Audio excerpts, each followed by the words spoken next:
Welcome back. This week we talk about this guy, Roaring Kitty. This is the fellow YouTuber I had talked about last week who had turned $50,000 into almost 40 million by betting against everyone trying to short GameStop. And he did it on Reddit. And then the internet broke and everyone jumped on the party. Let's talk about GameStop, a portfolio update. I'm going to talk a little bit more about SoFi. Let's go. All right, here's more about GameStop. You remember GameStop, that store in the mall that may have closed near you, that sells video games. Yes, that GameStop.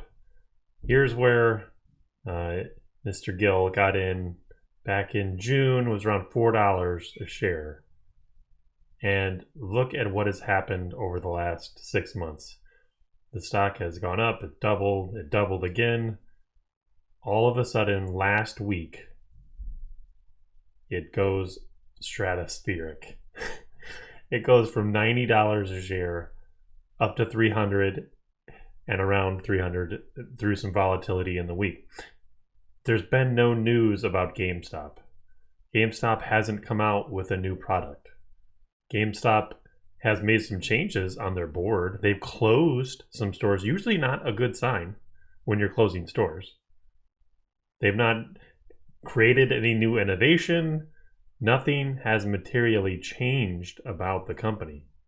But yet the stock is almost 100 times more valuable. It's 90 times more valuable than it was. How can that be? The answer to how it can be that much more valuable is here. It's called Reddit. This is where a group of investors called Wall Street Bets got together and decided that they were all going to buy GameStop. That the company was going to reverse, that there were too many people in a short position, and that they could orchestrate, if nothing else, a short squeeze to a small degree. There's no way any of them saw national coverage. And this community was around 1 million people a month ago. It's 7 million people now. Here's the introduction when you come to this. Like 4chan found a Bloomberg terminal. The official mods, that's it. If you're new here, this is what you get to explain what this even is. So let's find out a little bit more about Wall Street Bets and what it is. Here's some of the rules they have set out. No market manipulation. Any posts that have misleading information or for the purposes of manipulating the market for security is prohibited. But obviously, half of the posts, if not more now, in this subreddit are strictly there to tell everyone to buy more GME. To say, if we all buy it, the stock will go up. And that is true. And that is the part that is drawing everybody to this subreddit right now is just buy this stock. It only goes up, which will be true until it is not. The stock will go up as long as everyone is buying it. There are only so many shares of it. So it will keep going up and up until it stops going up and people start selling it, and then it will come back down as much as it can. That being said, there's an undertone here for Wall Street Bets of people who think that they're being manipulated, that the media is essentially working for people on Wall Street. When they don't like a stock, they hear all sorts of bad news about the stock. And that's what helps their short trades, is because they hear a bunch of bad news, the stock price goes down, the people who are shorting the stock benefit. When they decide no longer that they want it to go down, now the good news comes out and the stock starts going up. So an undertone here in Wall Street Bets for a long time has been that there's this manipulation by the media, by people who are wealthy and run hedge funds, and that the little guy doesn't have a chance.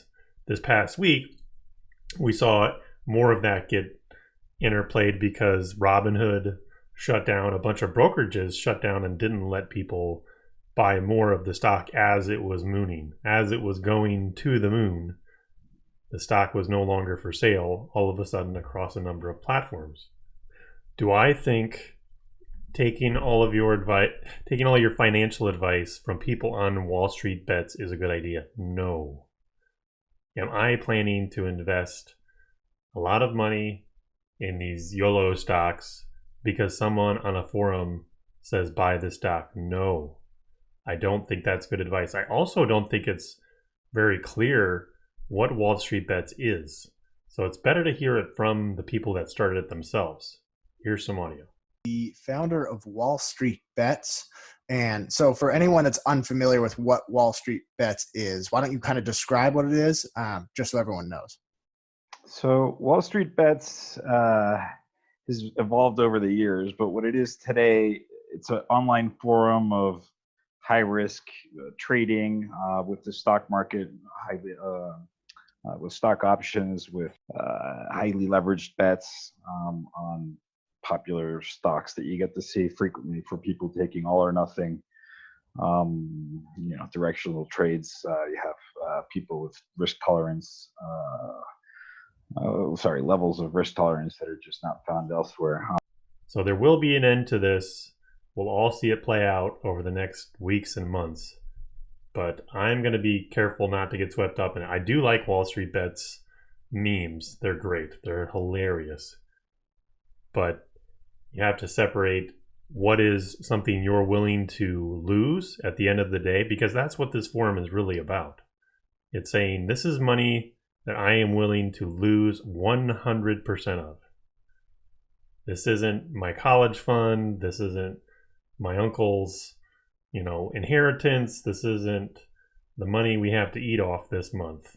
This is money that if I lose it, I'm okay with. So that's how I like to keep that in mind. Okay, next I want to talk about SoFi. I introduced SoFi last week as somebody I was researching, and I've researched it some more, and I just wanted to share some of my thoughts on it. I liked a lot of what I saw about SoFi and how they were focused and what their customer segment was. As I dug more into the leadership and really watched a lot of Anthony Noto's interviews, I think I have a good sense now for where the company is going. I'd like to share it. And it's primarily the reason I'm not going to be investing in them. Just as a recap, SoFi, as a startup that received about $2 billion in investment over the last 5 to 10 years and started making student loans and being very targeted at Stanford, and now growing to do not just student loans, but investments and mortgages and all sorts of ancillary services, and wants to combine them all together.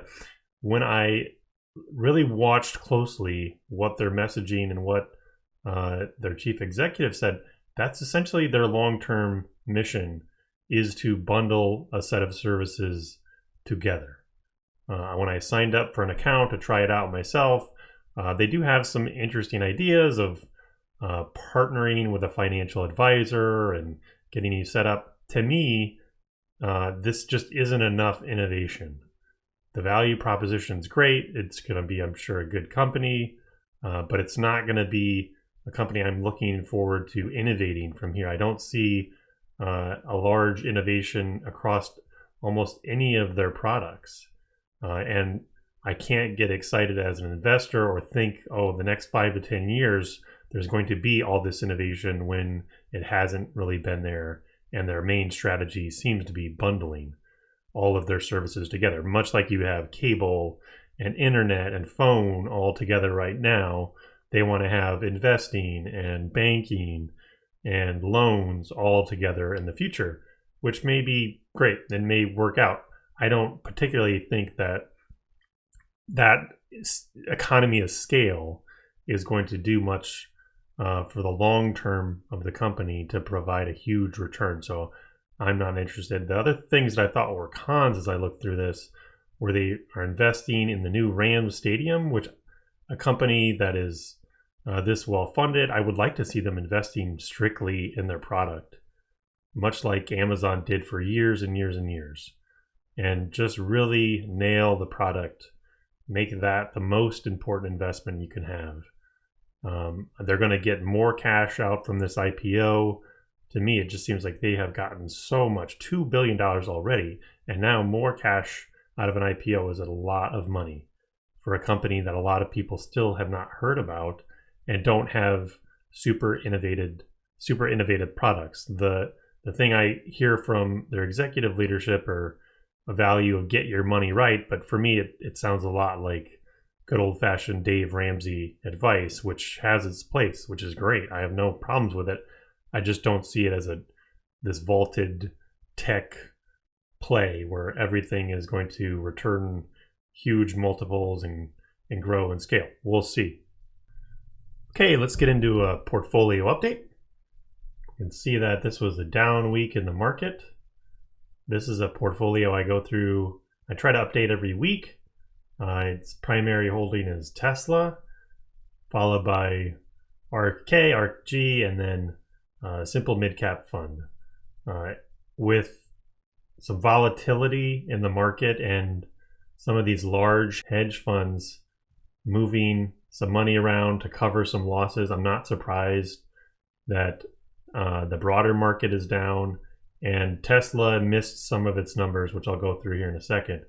I'm not worried about this at all. There's going to be a lot of fluctuations, especially with these aggressive stocks that have high valuations. If any time Tesla misses any of their numbers, it's going to be a bumpy ride. And then there's going to be broader sell-offs. We all know that there will be sell-offs sometime in the future. Who knows when that'll be, but you have to be invested for the long run. That's what I'm planning to do. This is a portfolio I go through and just try and look at each week and share how it's doing. Here is a view of the last 2 months. So you can see even in the last 2 months, there's been a good sizable return from December to January. So nothing but happy with this portfolio right now. And even if it retreats some, that's not the end of the world. Here's more about that earnings miss from Tesla. They recorded $10 billion in the quarter in revenue. They were expected to get $1.01 for their earnings, and they came in at 80 cents. They were expected to have 10.7 billion, and they came in at 10.3. So that's a slight miss, even though if you looked in the year, there was a pandemic that blocked shipping cars out of Fremont and making cars in Fremont. But let's go look a little bit deeper at this. Here's a chart of Tesla's vehicle delivery year over year. So in 2012, they delivered 2,600 cars.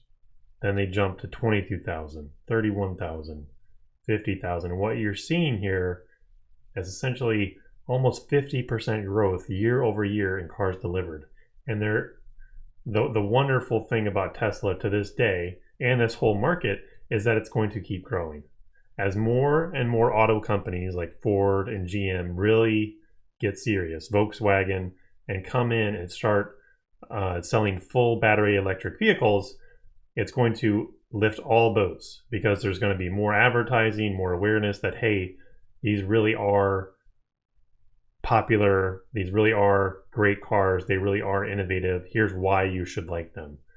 So we're going to see Tesla continue to grow, and I think 50%, and they said on their recent earnings call they expect at least 50% growth in deliveries of cars in the next year. So anything that's happened short term, this is the number I'm really looking at quarter over year. Quarter is how many did they deliver year over year? How many did they deliver? Are people still buying them? Are they keeping their market share? One final thing I would close on is the real winners of the last 2 weeks, besides Wall Street Bets and the people and the traders on that sub channel that went from 50,000 to almost 40 million, are Reddit. if you think about how much news and how many people are now going to Reddit, people that probably never even knew what it was are now going and joining a channel and interacting. It's a really interesting place to do your social media versus Facebook or somewhere else. It's not the same kind of social media. So I think the real winner, if I was to call a winner out, is Reddit. I wish there was a way to invest in Reddit because I am certain they're going to have a blockbuster quarter. That being said, I hope you have a great week, and I'll talk to you next week.